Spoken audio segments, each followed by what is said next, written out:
A woman had an upset stomach one night, but little did she know, it would end up saving her life. Just after using the restroom, she discovered that 3 burglars had broken into her home and were heading straight for her bedroom. Lisa was terrified. She quickly ran into her daughter's bedroom and woke her up by splashing water on her. Lisa had no time to explain to her daughter. She directly pulled her and ran out of the room. But as soon as they reached the hallway, they were blocked by one of the masked criminals. Fortunately, there was still an elevator in the house. The mother and daughter hurriedly hid inside, temporarily out of life-threatening danger.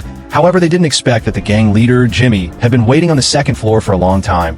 The two didn't dare to open the elevator door and could only continue going down. Jimmy also followed the elevator to the first floor. At this moment, the daughter suddenly remembered there was a secret room on the second floor. So they once again controlled the elevator and returned to the second floor. Seeing the ascending elevator, Jimmy realized he had been tricked before the thugs could catch up. The two quickly escaped the elevator in this tense game of cat and mouse. They finally managed to hide inside the secret room before the robbers arrived. So how could they escape next? Lisa wanted to call the police, but to her horror, she found that the phone lines had already been cut by the intruders. In order to catch the mother and daughter, the thugs tried to break through the bottom of the secret room.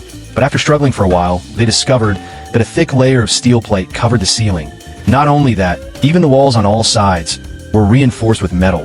Realizing something valuable must be hidden inside, to force the two out, the thugs brought an electric drill, bored a hole into the wall, and inserted a tube into it. The other end was connected to a gas tank.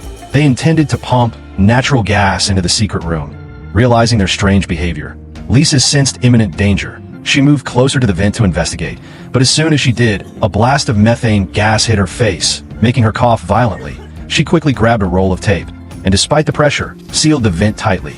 However, the gas flow grew stronger and soon blew the tape open. If this continued, the mother and daughter would suffocate. Desperate for a way out, Lisa came up with a risky idea. She found an igniter in the toolbox, removed the vent cover, and after taking all safety measures, inserted the igniter into the pipe. At that moment, Jimmy outside leaned closer to listen to their coughing, unaware that disaster was about to strike him.